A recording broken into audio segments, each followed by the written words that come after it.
This is Jonah Mitro, co-founder of Precision Pro Golf, and my co-host. I'm Billy Annesley, co-founder of Banty, and we are here to talk some golf. Let's go. Oh, necked it. Actually, I think it's a kick forwards into the right. That intentional runner, it's going to get there. Oh, excuse me. Look at this one. This could be close. This could be really close. Billy, give me your win last week. Win last week. We have a great new app update. Andrew Winter, my co-founder, for the listeners who are not aware. Andrew is able to integrate our Shopify store into our app. So people can now buy Banty merch on the app very seamlessly. It's on test flight, but it's a huge win because the doors it opens to getting brands involved on the app to start listing their products could be really big. So it's a fun, exciting thing that he was able to get together in the code base. Very cool. Well, listen, we're going to be the first that jumps in there when you're ready. Yes. With our rangefinders. What's the most popular thing you sell in your store right now? Or the top three things? Top three things that we sell are our Banty Golf Club hoodies. The head covers did very well. And any Banty merch with our bird logo does pretty solid. Mostly hats, though, I'd say. I think I own 30 hats, and I'm always looking for new cool ones. Well, here, this is a hat that does pretty well. So can I give you my feedback on that hat? Sure. I hate white. It looks great out of the box, then it gets dirty, and it kind of gets... It just doesn't look good after a week or two of wearing it. And I'm not a fan of the 5-panel hat. Again, my preference personally, but... Do you know the dishwasher hat washing hack? I do. And if my wife caught me doing that, she'd probably cut off my balls. So that isn't going to happen. If I lived alone and didn't have a wife and kids, then it may be. But I try to stick away from white hats personally. So, all right, my win last week. We officially got in the Masters rangefinders, or should I say the Azalea version so we don't get sued. They have landed and they will be shipping out to retailers. Consumers, 1,650 of them. Let's go. Pre-sold. That's pretty cool. Yep. So, all right. Did you watch the PGA Tour this week? I watched How on the Range, and then I watched 2 holes, and then I had to leave because my sister's sister was in town with her baby, so we had to go hang out with the baby. So family priorities, I watched maybe 10 minutes of it, a little bit on Sunday while I was doing yard work and picking up leaves. So I made listen to it. So Russell Henley, so Morikawa was leading the whole event, right? He had a very mediocre day on Sunday. Russell Henley chips in on 16 for an eagle to take a one-shot lead and basically runs away with it and wins by 1. So Russell Henley wins it over Morikawa. So Morikawa, I guess, hasn't won in 500 plus days. That's a long time. Over what, year and a half? Yeah. For a top tier guy on the tour, that's a very long time. Yep. Might start to mentally really fuck with you. But again, I'll take top 10s. Right? Top 10s are great, but everybody's talking about the next win. Yeah, so, I think the top 10s you'll take, but when you're as good as Colin Morikawa, you just want to win. A win is nice. I gotta say, I'm not a fan of what you win. I really don't want the red sweater, the sweater vest, or the sweater. I'm not a fan of it. I'll take a red sweater for winning the Arnold Palmer Invitational. All right. So Live Golf, I tried to watch it, but because it was in Hong Kong, it was on between midnight and 4 a.m. Eastern time, right? I'm not watching golf then. And then get this, they replayed it at between 8 a.m. and 11 a.m. Eastern time on the weekends. So when did you watch it? I did. I couldn't. Well, you said you tried, so I didn't know if you actually got around to viewing it. I tried to watch it. I went on Fox Sports. Hey, what time's it? When's the replay? Because I knew I was going to watch it in real time or live. Didn't get to watch it at all. All I know is that Sergio won it. He was 18 under. His team won the match. And then, of course, the other big news is Mickelson, who's 54 years old, had his best finish ever in Live Golf. He finished 3rd. So, yeah, I guess, it sounds like it was decently exciting. But again, the product of Live overall is just not really for me. So, did you hear about the TGL? No. Playoffs start next week, the 17th and 18th. Well, we kind of knew that already. We knew that the top 4 teams are in it. Rory's team's out, Tiger's team's out. So they do semifinals on the 17th, 18th. And then the next week, they'll do 2 out of 3 for the finals. Do we think Tiger and Rory's team being out? I think I know the answer, but bad for TGL, right? I don't think it matters. LA Golf Club, they're the best team out there right now. They're going to win, hands down. They're taking the title season 1. I'm putting all the money in on them. How much? 10 nuggets, $10. I like it. So, all right. Do you know what big tournament's coming up this week? The TPC Sawgrass Players Championship. I do know. I am aware. Very exciting. They call that the 5th major, right? The 5th major. Major. Here's some facts for you that I found out.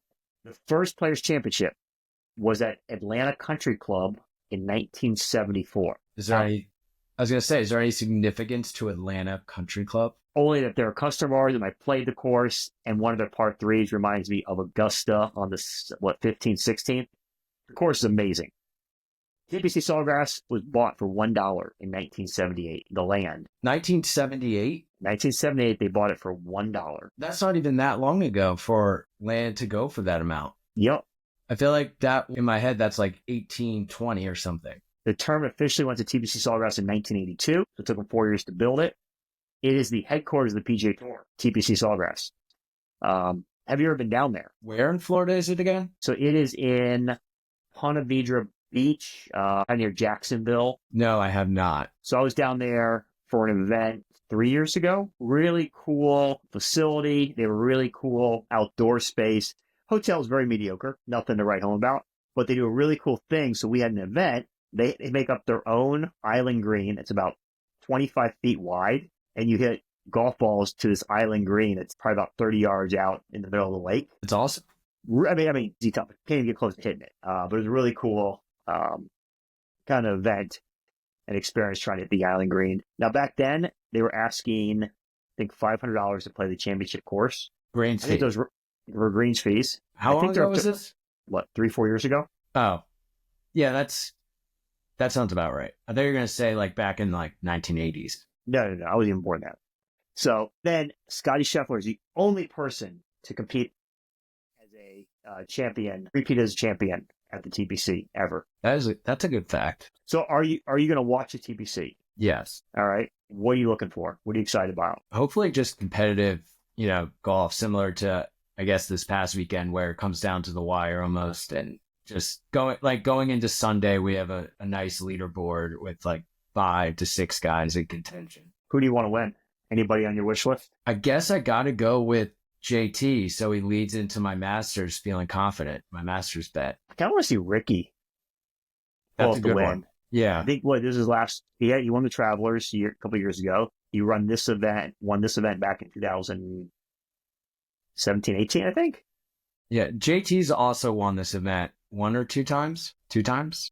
I kind of just want to watch the Island Green and just see how many balls hit the water over the course of 4 days. I won't watch all day Thursday. Like maybe I'll have it on. Just depends what's going on. I think we have a couple interviews dialed up on Friday, so won't really be able to watch then. But definitely Saturday afternoon, Sunday, try to tune in. So I'm going to have it on Thursday. I'll try to watch it on Sunday. Weekends are tough, especially when we start baseball. So baseball and the kids take over. But on course, 2024, how many golfers being played? 27 million. Very close. So National Golf Institute, which does the part of Golf Data Tech, they came out with a report that in 2024, 28 million golfers played golf on course last year. Now, that's not simulators, that's not Top Golf, it's not kind of indoor places. 28 million. So big jump from kind of COVID. Yeah. They're also seeing a big jump in women participation and minority participation. So 28% of those golfers are women. That's huge. Huge number. And then 25% of that number is either African American, Asian, or Hispanic. So you're talking over 52% are not white men. That's great. Right? So I think it's great for the game. Does that translate into more sales of golf stuff? So I also saw that golf equipment sales are up last year, but not necessarily by units, but by price. So everything's selling for more money. That driver used to buy for $400 or $500 is now $600 or $700. What about that rangefinder? Rangefinders have stayed the same. Okay. Now, over the course of 4 years, our prices have gone from $200 to $300. It's a pretty significant jump. We did add a higher end model at $399 this past year. to compete with the $500 and $600 products that are out there on the market.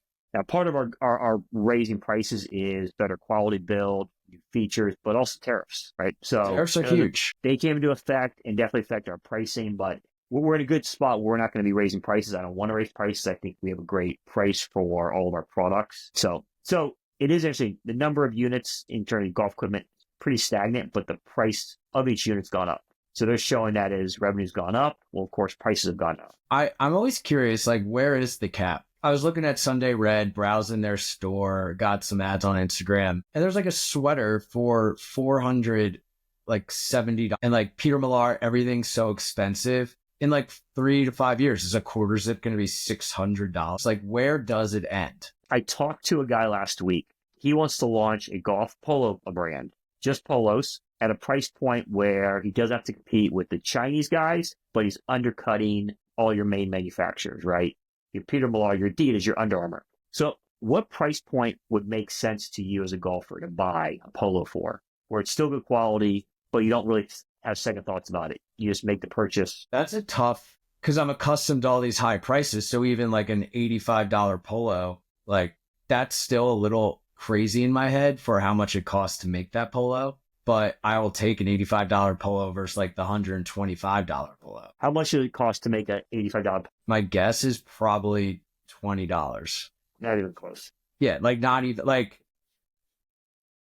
$5. I'd say a good quality, good fabric, good garment, you're probably looking between $8 and $12 to make it in Indonesia and Vietnam.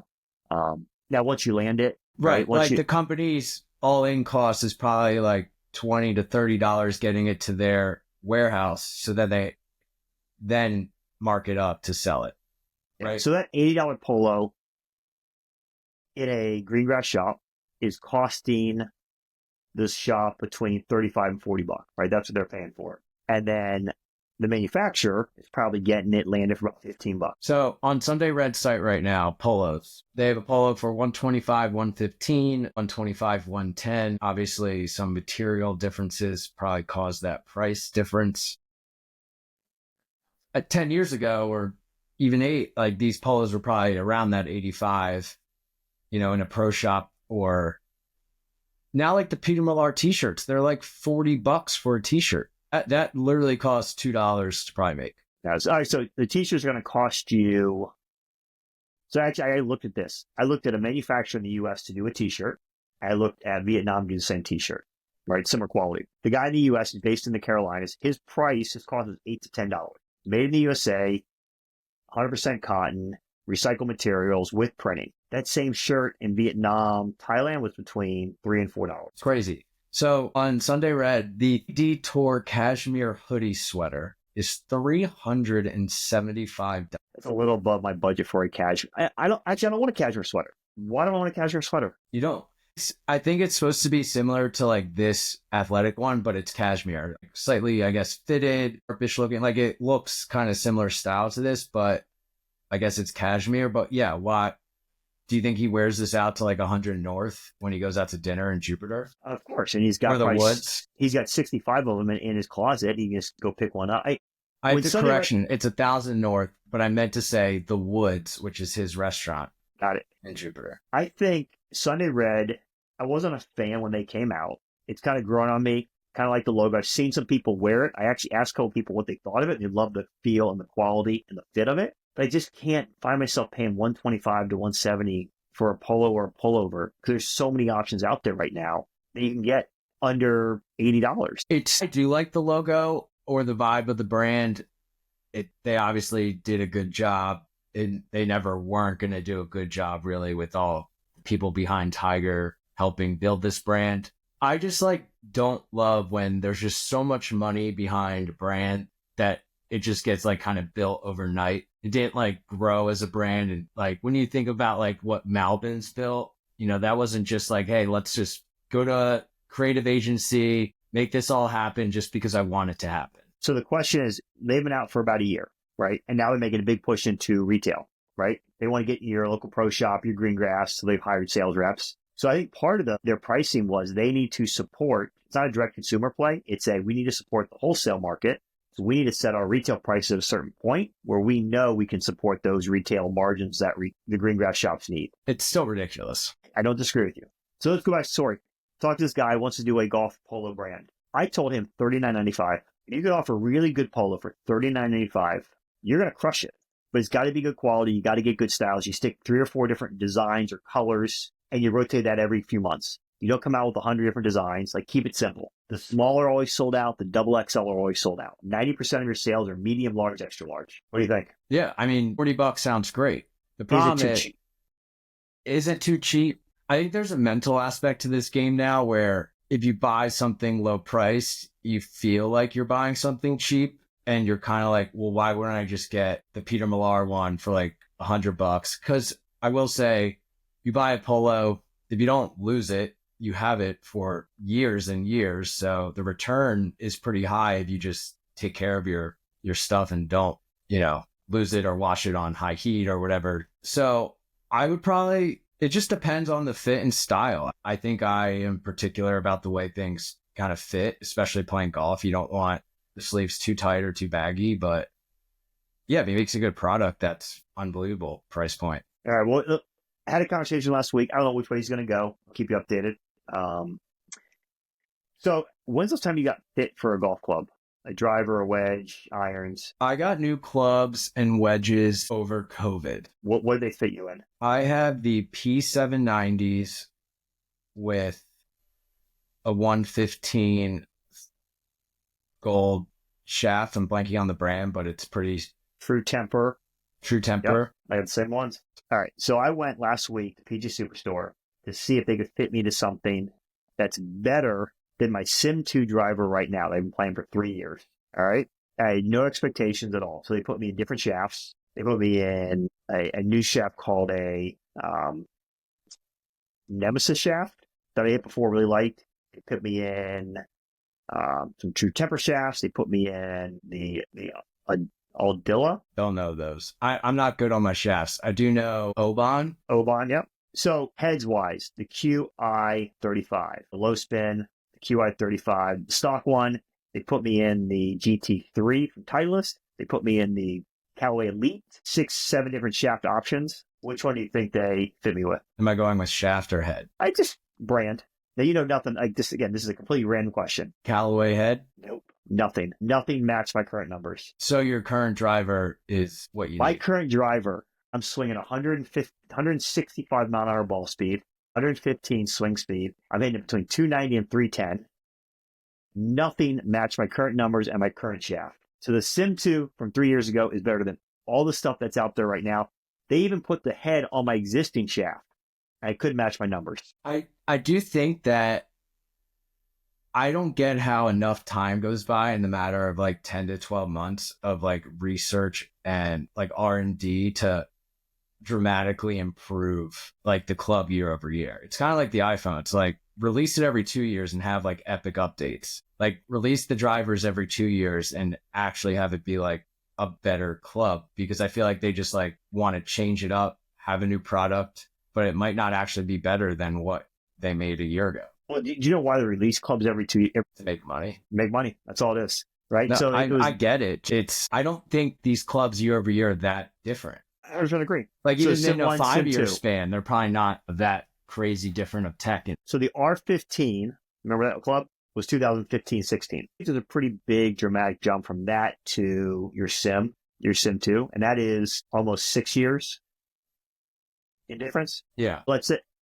TaylorMade did the Sim 1, Sim 2, Stealth 1, Stealth 2, QI10, QI35. That was over a span of 6 years, with the QI35 being the new stuff. But you know, there's always a market for new equipment and drivers. So we release stuff every 2 years, because the other part of this is we don't have the marketing budget to throw everything at it each year. So we want it to gradually grow in terms of brand awareness of the product over 2 years. Yeah. And I will say there are so many different golfers with different golf swings and golf styles that all these clubs fit a certain golfer. But there's no way that the Sim, the Stealth, the margin of tech can't be that different. I agree with your analysis 100%. And that's why I wait typically 2 to 3 years. Like the iPhone. I went from an iPhone 12 to an iPhone 15. I saw a dramatic difference in the display and the camera. But I have an iPhone 15. Even if I get an iPhone 17 in September when it comes out, I can't imagine it's going to be that different. You know, the biggest thing I've seen the difference is the storage space. That and the camera. The cameras are always better. My MacBook is fighting for its life with my usage and RAM because I use Premiere Pro and CapCut, and I need a new one, I think, with more RAM and storage. But at the end, like, that's all I'm really paying for, because the tech of it, if the new MacBook Pros, it's all the same features when you do the software update. Yeah. All right. Next question. Golf news. Where do your golf content from? News, insights? A healthy mix of Instagram and Twitter. So you go to any publications online? GolfWorks, My Golf Spy, Hackers Paradise, any of those websites? It depends on what I'm looking for, content-wise or news coverage-wise. But if there was like something trending about golf, I would go to Instagram search and search golf, or like that golfer's name, and just see what comes up. Twitter is probably my more go-to for that because it's more has that trending news outlet vibe versus Instagram. Yeah, I don't really use websites to look that stuff up. So if you're looking for reviews, do you trust what's on Instagram or Twitter? Sorry. Are we talking about buying products still? No, just getting your information. Reviews? Yeah, you can read the comments for seeing what people are saying if it's about a product. Reviews? I'm not a huge review guy. Like, even on Amazon, like you on Amazon, it's like 14 that I bought in the last month of a product. That's kind of enough telling to me that it's okay. It depends on, okay, here's a good example. I am looking for a new desk chair. I'm now getting a ton of ads. I'm actually reading reviews because, one, desk chairs, incredibly expensive. Like cheap, you can get like a cheap one on Amazon, but similar to my point, I should have this for the next 5 to 10 years. So why wouldn't I get I don't know the quality price difference in desk chairs, so I'm trying to do my research on it. I'm going to guess a good desk chair is probably $300. It seems like Branch is this kind of direct to consumer startup vibey. It's like the 4th time I said vibey this podcast, but they have good branding, and I think they're trying to be that solid price point. It's like $500 for their like baseline desk chair, or not their baseline, like their ergonomic one. You can get one from IKEA for probably $39.95. I can get one for $90 on Amazon. I actually was looking into like the cushion pads for my current chair because I'm sure those do fine too. If I got a new chair, I would get the massaging and the heat. With the Massage one in the with back, like where the legs heat. like kick out too. I only do that, but I mean, it is nice. I mean, I sit in my car, seats are heated. I mean, this desk chair, one, I sit a lot doing work. I do stand at times, but this could translate into your golf game and improve it if you sit properly for hours at your desk, and now you're swinging the club even faster. So my big improvement in swinging, I think this year is going to be yoga. You big yogi? I go once a week, every Monday. I'll do my yoga, get my stretching in for an hour and 15 minutes. I feel great for a week. What time do you go? 8 to 9:15. That's nice. So I think that's going to help me in my golf game in terms of the stretching, flexibility. All right, last topic of the day. We talked about this 3-club tournament. You're officially invited. Let's so it's going go. to be me, you, my account manager, and our good friend, the GM of PGA Superstore. So it's all 4 of us. So we got to figure out what clubs we're going to take. So I talked to him this past week, and this is what he told me. He played this tournament last year. He played this tournament. Holes are par 3s are anywhere from 130 to 160. Par 4s are anywhere from 270 up to about 320, maybe 350 at max. The short course is 5,200 yards. He said he brought a hybrid, wedge, and a putter. He said you need to bring your driver, your wedge, and your putter. And this is why. All the teams that scored well were the ones that were near the green or within 20 yards of the green. So we all bring our driver. We all hit the crap out of the ball. The closest one to the pin or the green, right? We chip on, 1-putt birdie. I think that's right. Because even if you go over the pin by 30 yards, that's still a 30-yard chip away from the green. It feels different than being 30 yards short. I think one person should bring like a hybrid. Because can we intermingle clubs? No. Oh, Nope. okay. Bucket, it's a 4-person scramble. So I bring my driver, my wedge, and my putter. You could bring your hybrid, your wedge, and your 8-iron. I think the biggest issue is going to be par 3s. We're going to have at least 2 guys with mid-irons, your 8 or 9, to get on those par threes. But I also feel like hitting your driver like a wedge is going to be fine for a par 3. We'll find out. I feel like when's this tournament again? April 10th? April 10th. It's supporting the Philadelphia First Tee program. There's like 144 guys playing. It's a 4-man scramble event. So I'm pumped. I have 2 tournaments that week on the 7th and on the 10th. So I'm gonna be tuned in. I'm gonna be ready to go. You're going to get some looks, but I'm just going to go to the range and hit my driver like 100 yards at the chipping hole and just see if we can make this work. So we'll have to reconnect and do a little conference call and figure out what's everybody going to bring and make sure we're ready to go. But if I can't bring, or if we can't intermix clubs amongst each other, it doesn't really matter to me what you bring in theory. I think the par threes are the key. One of us has to bring a club that we can hit those par threes. So you just need like one person with an actual 8-iron to go at the par threes. 8-iron, 9-iron, not knowing, again, where the pins are going to be at. I'm guessing they're probably going to be 140 to 150. So that's between 8 and 9 for me. All right. I'd probably bring my 9. I'd probably bring like the 8, because if you're already going to bring a wedge, you don't need another lofted club. You want a club you could almost like run a chip off the side of the green. 100% agree with you. I also think there's going to be a ton of elevation changes on this course. So where's the course? John F. Byrne Golf Club, which is a Philly-owned municipal course, which is near the Philadelphia Eagles Stadium and the Wells Fargo Center. Oh, we're going South Philly, baby. There you go. So, all right, cool.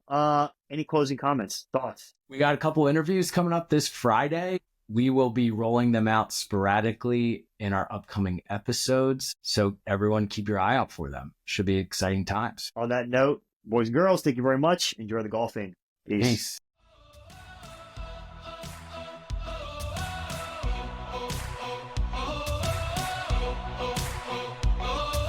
Swing it like a boomerang, a tank come around, wanna hit the top. Ooh la la la la.